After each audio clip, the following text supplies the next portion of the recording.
Hello, everybody, and good evening. I'm Don Arleth, and it's time for World News Tonight, coming to you live from Warsaw here on TVP World. Protests in Serbia have ramped up, closing down a slew of businesses and bringing tens of thousands more out onto the streets.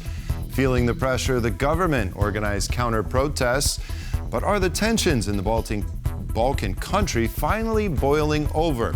We'll take a close look at that in just a bit, but first up, tonight's headlines.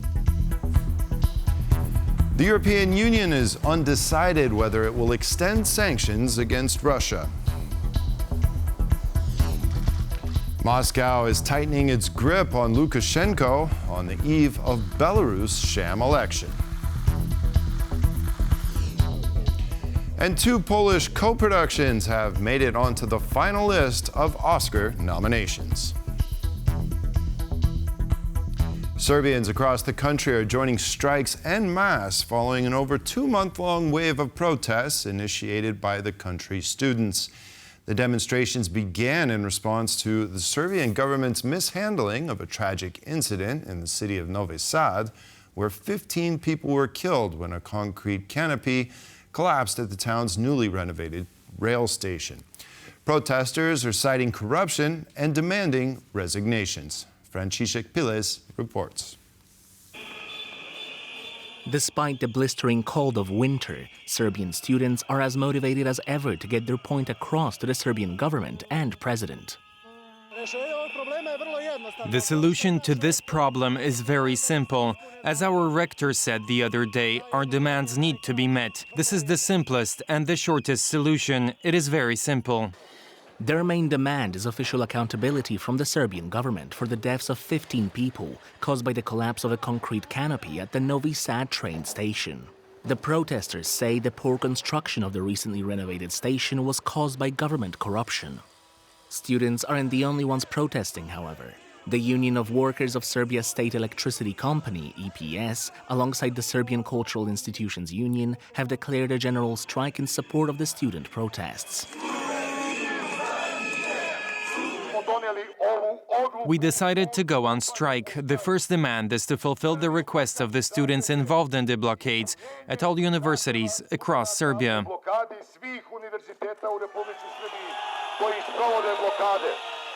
Local media also reported that restaurants, private companies, non-governmental organizations and cinemas were joining the strike.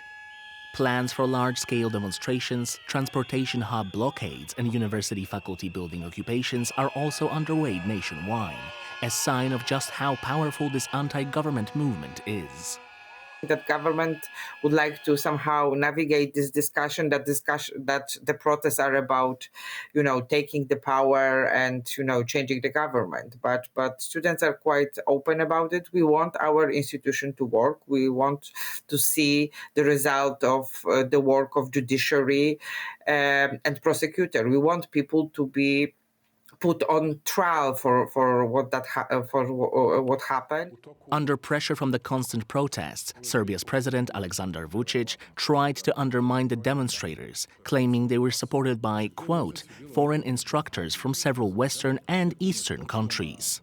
Given Vučić's reluctance to come to an understanding with the demonstrators, protests and strikes are likely to continue for the foreseeable future, as Serbs continue to remember their fallen compatriots through their daily 15 minutes of silence, one for each of the victims of the Novi Sad tragedy. One of the leading presidential candidates hailing from Poland's ruling coalition, Rafał Trzaskowski, is against sending Polish troops to Ukraine as part of a potential peacekeeping mission. Ukrainian President Volodymyr Zelensky recently claimed that 200,000 Western soldiers would be needed to secure peace in Ukraine if a deal with Russia to halt the war would be reached. Kazimierz Wysiak has this report. Answering my question on Polish troops joining a potential peacekeeping mission in Ukraine in the future, Rafał Trzaskowski said he's against it. No, I don't think it's a good idea. We've discussed it when President Macron proposed a similar idea. I don't think that sending Polish troops to Ukraine is a good idea and should be considered. This doesn't mean, though, that the candidate from the Polish ruling coalition, currently leading the opinion polls, is against supporting Ukraine. First of all, we need to finish the war, and I hope that the war will be finished in such a way that it will be agreed and beneficial for Ukraine. I mean, this is for me the most important thing, because Ukraine today is a linchpin of European security. We should keep on helping Ukraine, because Ukraine is fighting for our security as well. But not everyone thinks Poland should stay out of the potential peacekeeping mission. Jan Brzezinski, former defense advisor to President George W. Bush, is among supporters. I mean, Poland's got a lot at stake here. Poland's got a very good force. Poland likes to see itself as a leader of NATO. If it's going to live up to that moniker, then it needs to contribute. The goal of putting almost 250,000 Western soldiers in Ukraine after the war, according to Ukrainian President Volodymyr Zelensky, would be to protect the potential demarcation line. Experts say this line would likely fall on the current 1,200-kilometer front line, which is roughly 8 times the length of the DMZ between North and South Korea. Safeguarding such a vast territory would be an unprecedented challenge. Troop density is not necessarily feasible, but otherwise, what you need, you need combat forces, combat troops with heavy weaponry, and with the mandate to use force, even deadly force, if needed, in order to keep peace along the ceasefire line. The Kremlin warned on Thursday that the idea of NATO troops in Ukraine is unacceptable and could lead to an uncontrolled escalation. Talks of a potential ceasefire in Ukraine have resurfaced with the return of Donald Trump to the US presidency. Could happen. Trump has vowed to end the war this year and has recently issued an ultimatum to Russian leader Vladimir Putin, calling for negotiations or risk the threat of tariffs and sanctions against Moscow. The EU's mighty sanctions package on Moscow hangs in the balance as one member state did not vote on endorsing the package today. So who's responsible? Our EU correspondent Angela Skujins reports from Brussels. After hours of backroom discussions here at the European Council in Brussels, we have just received news that a decision on extending the EU's sanctions on Russia has been delayed. According to a diplomatic source, the delay was caused by one representative from the 27 EU member states not voting on the decision. Now, the matter has been postponed until Monday, where foreign ministers will meet in Brussels to decide on that matter. Now, extending the sanction on Russia is pretty stock standard here. It happens every 6 months, but it really means that this procedural matter is tied up in politics. And while we don't know who didn't vote on the sanctions package today, which includes asset freezes as well as frozen funds, we do know that certain EU leaders have been critical of Ukraine. Now, this includes the Hungarian President Viktor Orban, who took to social media this week and said it was over, it was time for those sanctions to be lifted as they're hurting the European economy. The Slovak Prime Minister Robert Fico has also been butting heads with the Ukrainian President Volodymyr Zelensky over that leader's decision to halt gas flows. And now, while we wait and see what will happen at that council meeting on Monday, we'll be reporting on that for you. My name is Angela Skujins, coming to you from Brussels. This is TVP World.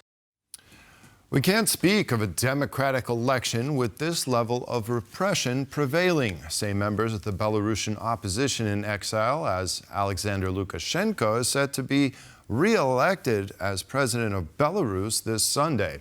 Experts believe the vote will be nothing more than a sham election. While Lukashenko has maintained some independence from Russia throughout the years, Moscow is tightening its grip on the country.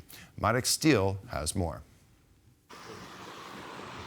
An election with the outcome perfectly obvious before the polls even open. It will all go. I don't know the exact percentage, but everyone knows the result. Everyone has a clue. That's it.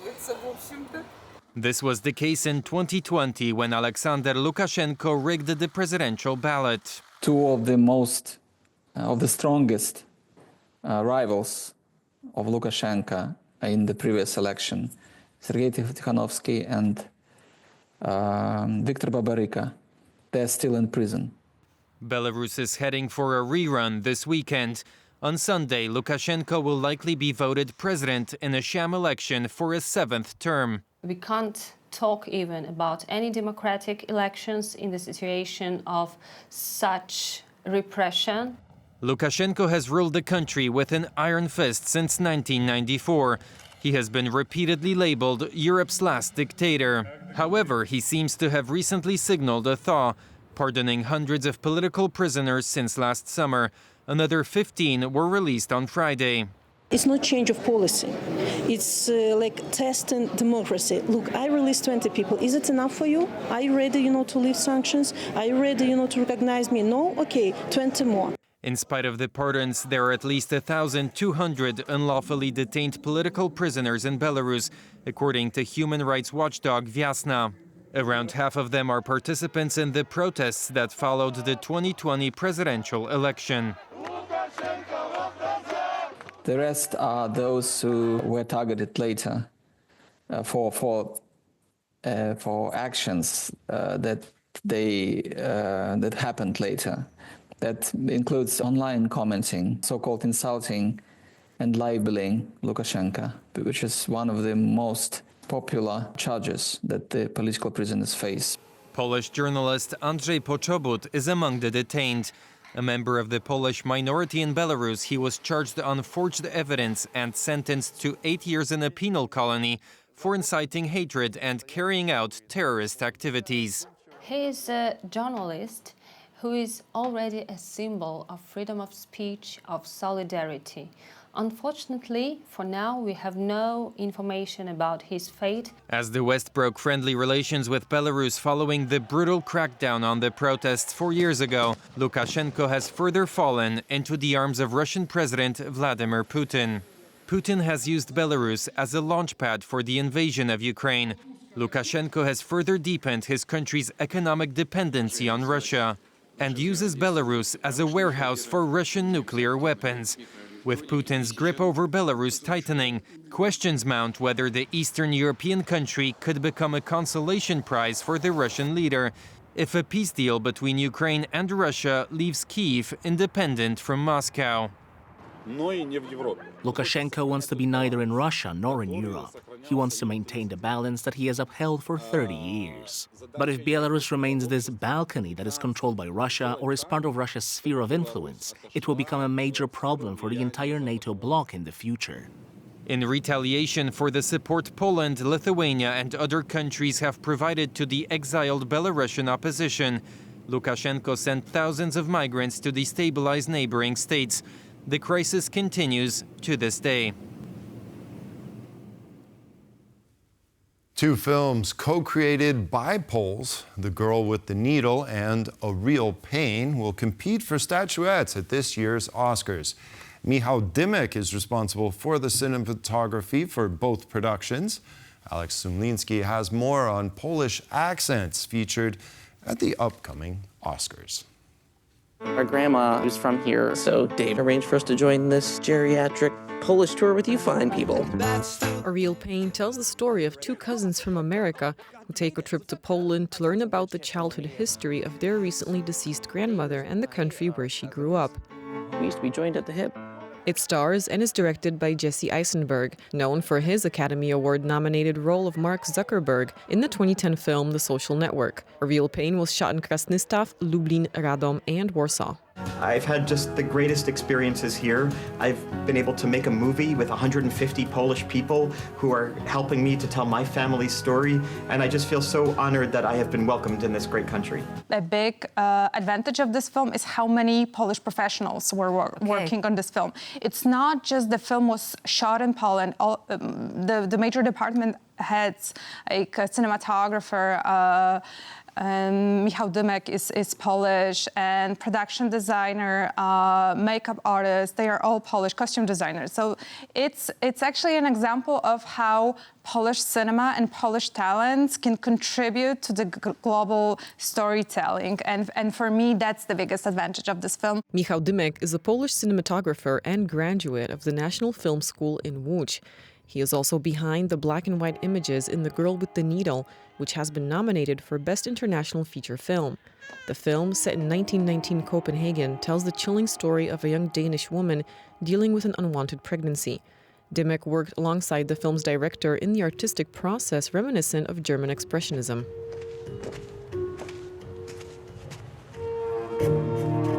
We developed it visually very much together, so it became, a way for us how to make this kind of time travel for the audience, to make it interesting for the audience.